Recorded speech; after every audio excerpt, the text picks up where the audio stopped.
beach, swimsuit, wallet with no money. That's what we're expecting in Zenless Zone Zero version 2.1. Because this whole patch is full of content, but also gonna suck your savings out of your bank. The next banner are here and a lot of people are panicking because the lineup is money sucking and diabolical. We have a rebirth of the old meta and the rerun of the goats. The next patch is gonna be awesome and I'm here to give my opinion about the characters that are in the banner in 2.1.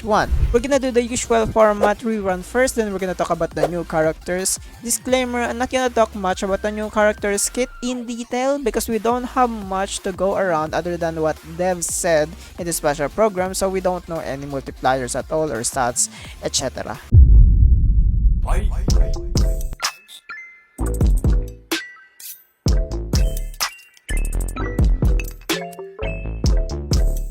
First rerun, the most diabolical rerun ever in Zenless Zone Zero history. ZZZ devs said back-to-back Void Hunter Hoshimi Miyabi. Our undefeated tier 0 DPS is here and I have two words to say. Must pull. There's literally no need to say anything. If you play Zenless Zone Zero enough and witness the birth of our GOAT, you would know. Heck, even your grandma knows that Miyabi is a must pull. She's well known to be that agent that doesn't care about elemental weakness. She will brute force anything. And it's because of her kit consisting of Anomaly and building her like a crit DPS. Two massive multipliers and she hits like a nuke. One of the best AoE attack in the game right now. Miyabi is also one of the best free-to-play friendly agent in the game. You can literally solo Miyabi the content. I mean, if you build her right, of course. She's so easy to build and she has a lot of team combination, especially for free-to-play comps. She can literally work with any free-to-play agents right now like Lucy, Nicole, and so Kako even. She brings a new element to the game and she's also the first Anomaly unit that specifically only wants crate-based build. She just breaks all the rules of the meta. Like, to be honest, I don't know what to say about this character anymore at this point because there's nothing to say. Just must pull. I mean, look at the stats. I will always recommend getting her. You lost your 50-50, get her. You don't have savings, get her. You don't have any money, sell your organs and freaking get her, bro.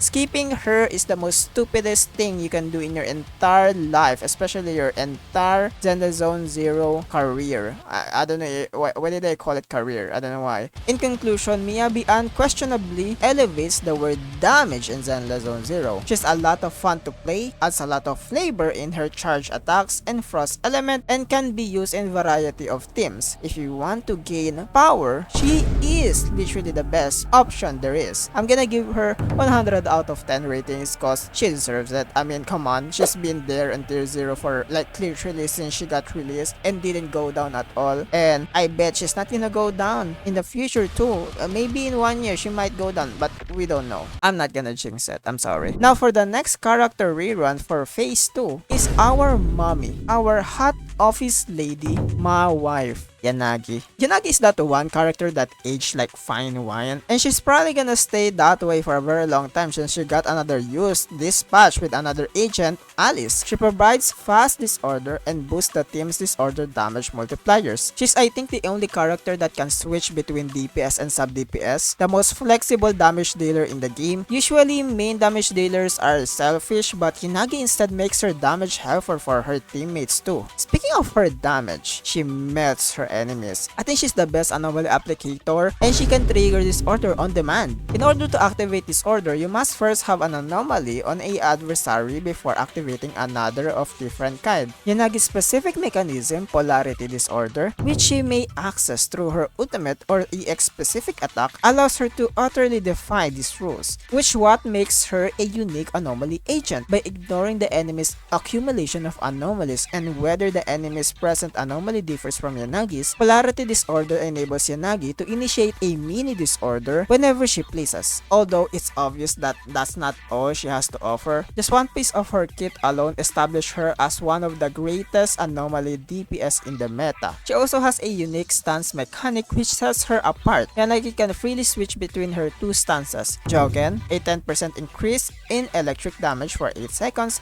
and Kagen, a 10% increase in pen ratio percent. By using a special attack or EX special attack, Yanagi can switch between stances and obtain the benefit of the stance she just entered while still keeping the buff from her previous stance for 8 seconds. The advantages of switching between stances are not limited to the instantaneous acquisition of both boosts. When another character in your squad is an anomaly character or has the same attribute, switching between stances also enables her to obtain combinations more quickly and activate her essential additional ability, Gesso. When Yanagi uses her basic attack Shukuyomi Kagura to strike an enemy after changing stances, anomaly build-up rises by 45% for 8 seconds. To sum up, Yanagi bypasses the system by having the ability to access this order whenever she wants, without any restriction on composition of her team, combining high anomaly basic attack combos indefinitely to produce excellent sustained damage regardless of available resources, boosting her own and the team's disorder multipliers, and having amazing bursts on demand. Overall,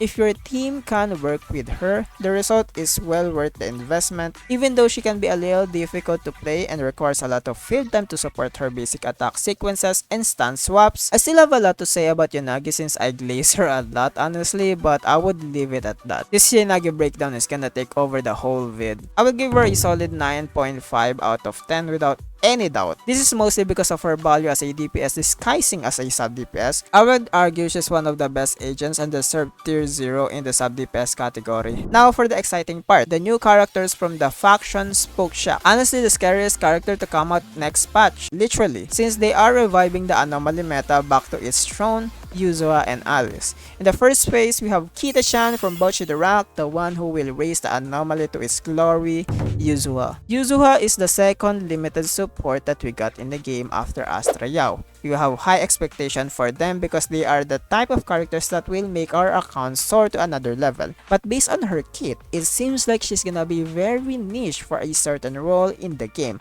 which is good but also not good for a type of accounts that doesn't invest on anomaly that much. And like I said, she's very niche, namely on anomaly characters. She uses her EX attack to inflict enemies with a unique state called Sweet Scare. This is a buff that increases her entire squad's attack and damage on that enemy while activating a quick assist, allowing you to instantly switch to her DPS on the field. And yes, I know, that buff looks so generic and not really niche for anomaly characters, but if you add her additional ability to the Sweet Scare, the anomaly niche in her kit comes into the picture. When Yuzuha's squad contain an anomaly or Spoke Shack agent, the team's anomaly build-up rate, attribute anomaly damage, and disorder damage all increase after Yuzuha's anomaly mastery reaches a particular level and the Sweet Scare status is applied. This will significantly alter the value of her EX special or any other skill that uses the Sweet Scare status effect. Anomaly is already strong as fuck, but because of Yuzuha, Anomaly is now at the different level. To aid in Anomaly build-up, Yuzuha's perfect assist and basic attack will send out Sugar Burst Sparkles. They will not, however, be a factor in Anomaly damage. The attribute anomalies will occur more quickly when a character hits a target that has been impacted by Sweet Scare, since Yuzuha's flavor match effect will match the character's element who attack the target. As you guys can see, she's already the best support, especially for people that invest in Anomaly. I will give her a guess rating of 9 out of 10. Yes, that high, because she's a support and she's already fixing what Anomaly wants, which is an Anomaly build-up buff, since nobody wants to play set anymore, bro. It's crazy to think that Yuzuha will make all the Anomaly agents into a beast, especially Miyabi team, since it revolves around disorder and Yuzuha buff disorder and will charge Miyabi's balls more and give more damage. Speaking of Miyabi, our next limited Anomaly character works like her a lot, Alice. You might as well call Alice a physical Miyabi since she really parallels her kit by a lot. We don't know about her multiplier, but we will see it on release if it at least close to Miyabi's multiplier, but I'm guessing Miyabi will still be stronger. Now let's talk about her kit. First, Alice will deliver extra damage per second or DOT to the enemy based on the proportion of initial's attribute anomaly damage when any agent in the team causes a physical attribute anomaly. This will continue for the duration of the attribute anomaly. For Furthermore, the damage multiplier of that disorder effect increases if assault results in disorder. She will gain a blade etiquette. Alice can charge up and use up to 3 bars of blade etiquette while holding basic attack. In order to deal massive physical damage and physical anomaly buildup, she will attack the enemies with a powerful blow. When Alice uses this skill, she will also be invulnerable. Alice will use Polarized Assault, which deals 1 instance of assault damage regardless of anomaly buildup after she has used up 3 bars of blade etiquette and deliver a final blow to an opponent. This order may also be triggered by the interaction of Polarized Assault with other attribute anomalies such as Assault. Alice can also trigger Polarized Assault as well as Disorder while she is off field, which is crazy. More on that, Alice's additional ability can also restore blade etiquette when there's other anomaly agent or support agents in the squad. Triggering a disorder effect with any agent will restore blade etiquette for Alice. When Alice anomaly mastery reaches a certain level, Alice will also gain additional anomaly proficiency based on her anomaly mastery. Do you guys now see the parallel with Miyabi? Are you not convinced yet? Okay, let me show you an example. She works well with Miyabi's teammate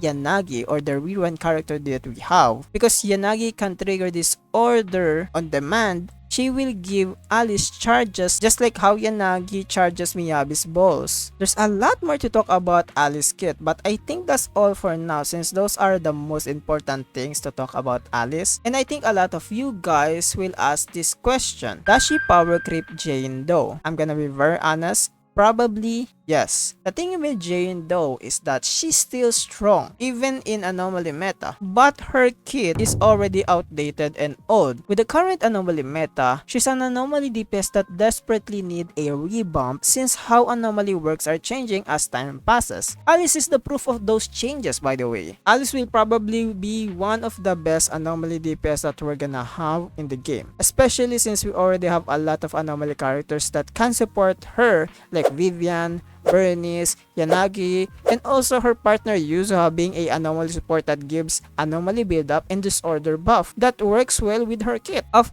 course, it works well with Miyabi too, meaning no one can still overthrow the best DPS in the game right now. I'm actually gonna give her 8 out of 10. The only reason why is because we still don't know her multiplier if she's gonna compete with any other anomaly DPS in the game right now. We cannot compare her yet, so we need to wait for her release. Okay, that's all for the characters that are gonna be in the banner for Zenless Zone Zero version 2.1. To give a brief opinion and explanation for these characters, Miyabi is obviously the best character to pick on all of the banners. Must pull without a doubt. You're stupid if you don't get her, but for some reason you're stupid and you didn't want her. Alice is the best second option for anomaly DPS to get. She works like Miyabi, but I doubt that she can do what Miyabi does, where she can brute force any enemy in the game. I will bet my Umamuso mess if Alice didn't become one of the best characters in the game, honestly. Getting Yanagi also is the best pick since Yanagi works very well with Alice and Miyabi since she triggers Disorder by demand, and Disorder can charge Alice and Miyabi. She also gives decent support for your characters, but of course, in my opinion, you should pull her to be the best Disorder DPS in your account. Let the mommy spoil you rotten, come on. Lastly, Yuzuha is definitely a 100%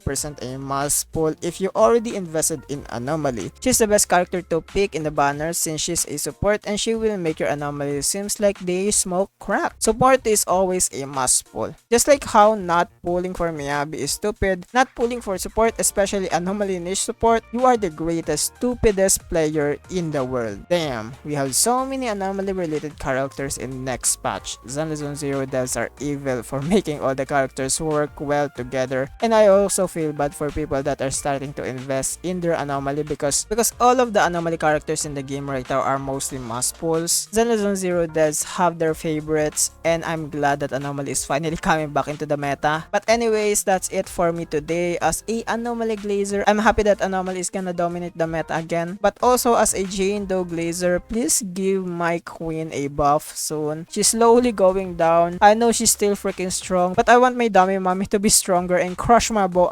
Anyways, I hope this video is very informative for you guys, especially for people that are planning to start their anomaly journey. Welcome to the family! And of course, I always say this to players who ask me who to pull. Pull for the characters you like, but make sure you invest in them and not just throw your pulls on every character without planning and thinking who to pull. Investing and thinking is really needed for a gacha game. Spending recklessly and being greedy might lead your account to get brick. Thank you guys for watching. Let me know down below what you think and your pulling plans in 2.1. Like, comment, and subscribe if you don't want me to curse your pulling session. Bye bye!